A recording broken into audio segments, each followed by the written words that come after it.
Okay, so this lesson is on inscribed quadrilaterals. So that means that you have a four-sided figure inside of a circle. So it says if a quadrilateral is inscribed in a circle, then its opposite angles are, and it's supplementary. So what that means is they add up to 180 degrees. Okay, so for example, in this picture, the measure of angle A plus the measure of angle C has to equal 180. And the measure of angle D plus the measure of angle B has to equal 180. So that's the the gist, basically, of this section. So we're going to see a couple different things and try to use a few different formulas, that, or I guess really not formulas, but things that we've learned in the past few sections. So if I want to find the measure of angle J, so there's angle J. So angle J, I'm going to call that just X, plus the angle opposite, which is angle L, is 92, has to equal 180. So that's going to be 88 degrees. For K, measure of angle K plus 45 degrees has to equal 180. So that's going to be 135 degrees. So again, you're just looking opposite angles have to add up to 180 when you have an inscribed polygon. Excuse me, an inscribed quadrilateral. So it's got to be a four-sided figure in there. Okay. So the next one, the measure of angle P. Well, the problem so far with this one is we don't know angle R, or they don't give it to us, but they do give us some information to help us find R. So if I look at this arc here, that is the intercepted arc from angle R. So if I add up 126 and 90, that's going to be 216 degrees. So because R is an inscribed angle, if I take half of that, so half of 216, angle R is going to be 108. Now I can use that angle P plus angle R has to equal 108 degrees. So that's going to be 72 degrees. And then to find angle S, I can just say 93 plus the measure of angle S is 180, so that's going to be 87 degrees. Okay, so again, we had to use some information from the problem to figure out a couple of them, because they didn't give us angle P and they didn't give us angle R, but they did give us some arc measures. So you can go through and solve that. Now there's a bunch of different ways that you could do that, but that was just one of the ways. Okay, next one. Angle W is probably going to be the easiest one to find. So 51 plus the measure of angle W equals 180. So the measure of angle W, subtract 51, and that's going to be 129.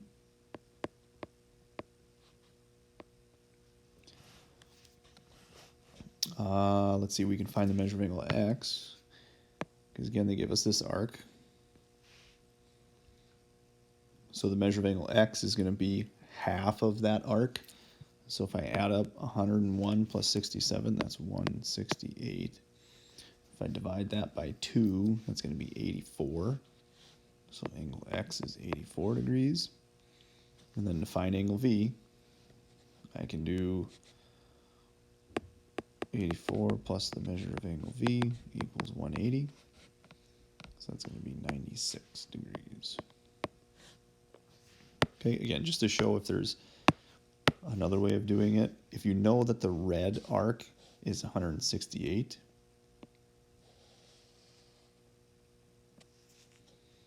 you know that the blue arc, 360 minus 168, it's going to be 192. So then I could find angle V right away. So if I take 192 divided by 2, that better be 96, and it is. Okay, so again, there's multiple ways that you can do these problems. You could find the rest of the circle and then take half of it to find angle V first. If you like to do things in the order of the blanks, it really doesn't matter as long as you come up with the answers. Okay, let's see. This one, we don't have any of the angles. So if I start with the measure of angle A, I have enough information to get the measure of angle A. I know that there's the intercepted arc. So if I add up 61 plus 147, it's going to be 208. So again, if I take half of that, that's going to give me the measure of angle A. So half of 208 is 104. Measure of angle B.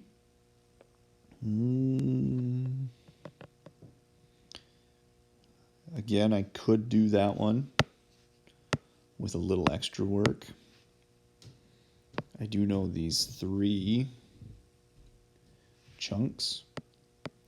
Oops. So if I take a look, 39 plus the 208, so that's going to be 247. Did I do my math right there? Yep. So I could take 360 minus 247. That's going to give me 113 over here.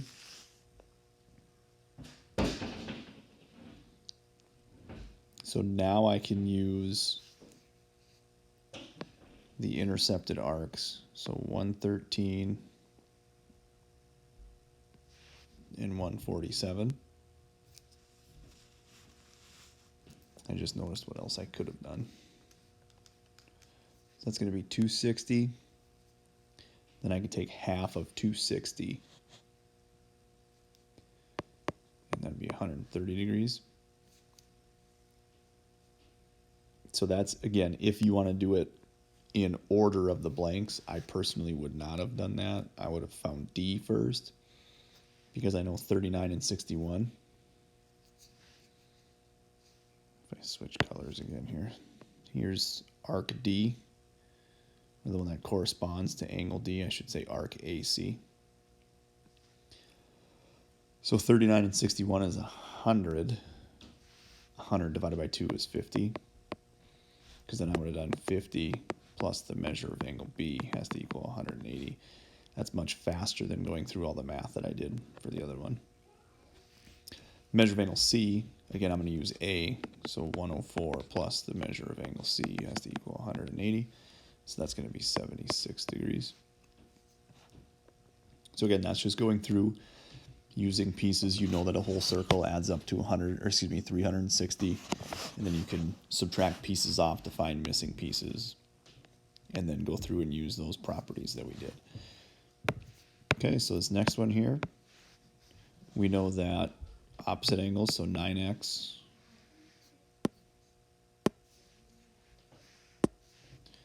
minus 5 plus 68 degrees has to equal 180. So those two opposite angles have to add up to 180. So 9x plus 63 equals 180. So 180 minus 63. So 9x equals 117. And x equals 13. Okay, take a look at the next one. Again, same thing here. We know that 62 minus 5x plus 133 has to equal 180. So 133 plus 62 is going to be 195. So 195 minus 5x equals 180. Subtract 195. So that's a negative 15. Divide by negative 5. And x equals 3. Okay. Next one is another one like the earlier problem. Again, I got to go through, do a couple of different things. Again, I see a full circle right away. So that's kind of where my brain goes all the time. So I can figure out what this arc measure is by taking 91 plus 135 plus the red arc measure, so I'm going to call that x. Actually, you know what, I'm not going to call it x because there's an x in the problem. Let's call it q, equals 360. So the measure of q, 360 minus 91 minus 135, is 134. So we know that the angle across from that is 15x minus 23. So the angle measure is half of the arc. So if I take 134, divide it by 2, that's going to be 67. So 15x equals 90. So x equals 6. Okay, that's one way of doing it. The other way was, since I knew the two pieces 91 and 135, I could figure out what the measure of angle n is. So 91 plus 135 divided by 2. So that angle is 113. So I could do 15x minus 23 plus 113 equals 180, because then we're doing it the same way that we did the last problems. So 15x plus 90 equals 180. 15x equals 90. So then x would be 6 again. Again, we better come up with the same answer because we didn't do a different problem. We just solved it a different way. If we got a different answer, that means that we did something wrong. So we always need to get the same answer when we do these. When we do them two different ways, I should say, not when we do each problem. Okay, number 8, so another one similar to that. So now I'm going to do it the way that we did the second way. So I'm going to find the measure of angle H first. So I'm going to find this one first. So if I highlight the arcs, that's what's intercepted by that angle, so 50 and 96. So that whole arc is going to be 146. If I divide that by 2, that angle is going to be 73. So then I can say 12x minus 25 plus 73 equals 180. So 73 minus 25, so 12x plus 48 equals 180. So 180 minus 48, 12x equals 132. So then x equals 11. Okay, so again, that's just more of those same types of problems. It's looking at the things that we've learned the past couple of days and using, we know a whole circle is 360, or we know that the angle measure is half of the arc measure when the angle is on the circle. It's called an inscribed angle. Okay, this one says the measure of W. So I'll highlight that in blue. That's this one. Measure of Y. I'll highlight that one in pink. That's this one. It says find the measure of angle Y. So how we do that is we would say 5x plus 1 plus 13x minus 37 has to equal 180.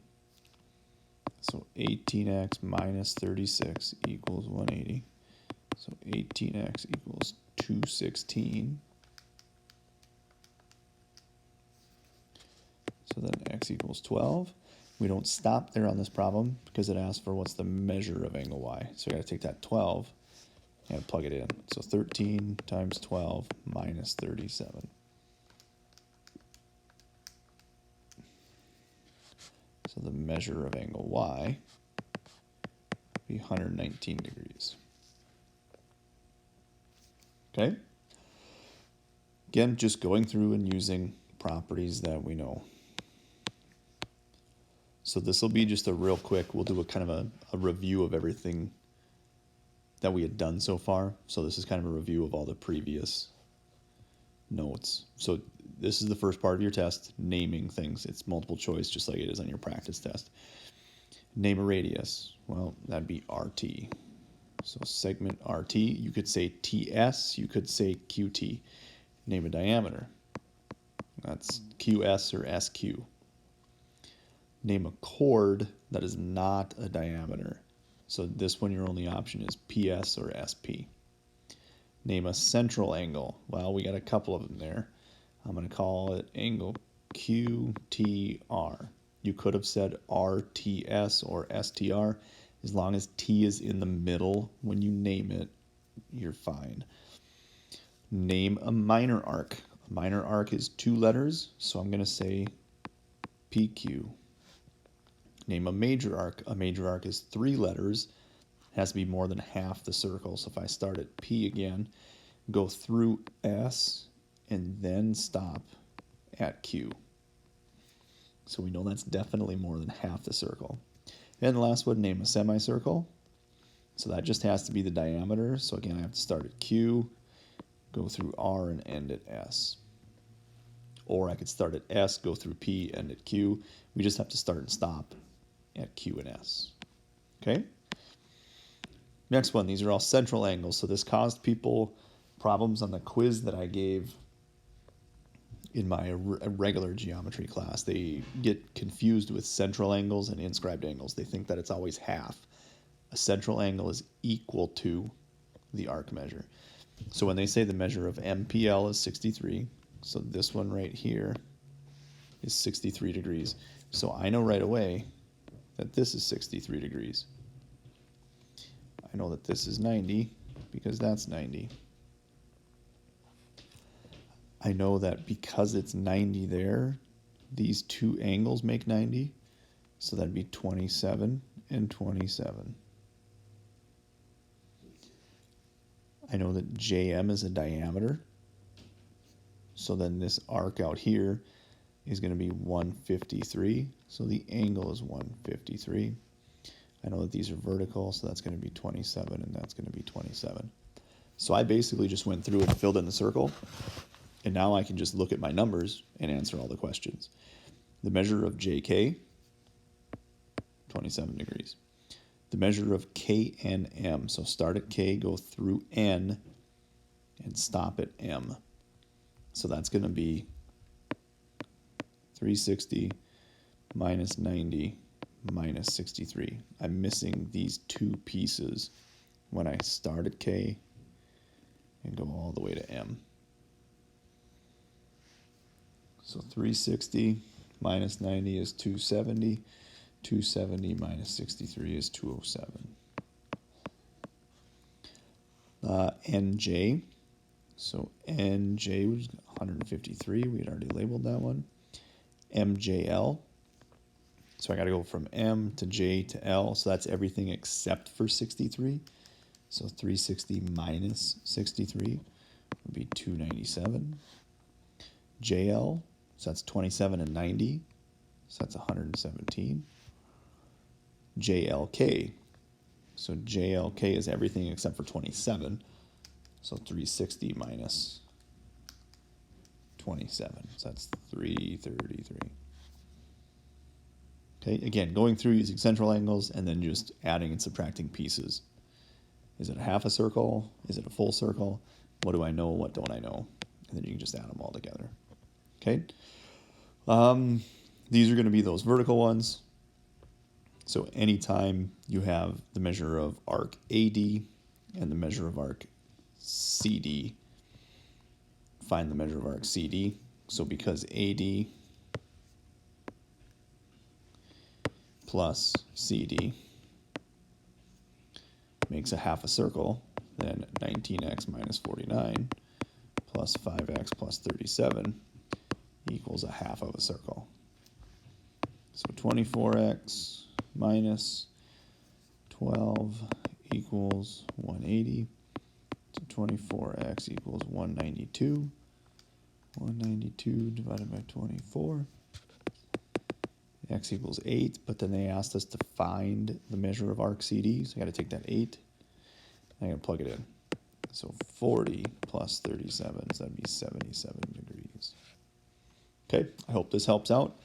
Again, there'll be one more video, I think. Maybe there's one more section that I hadn't posted yet, but hopefully this is helping you guys get that stuff figured out. Your test is Friday. I believe that's the 24th. Let me pull it up just to double check.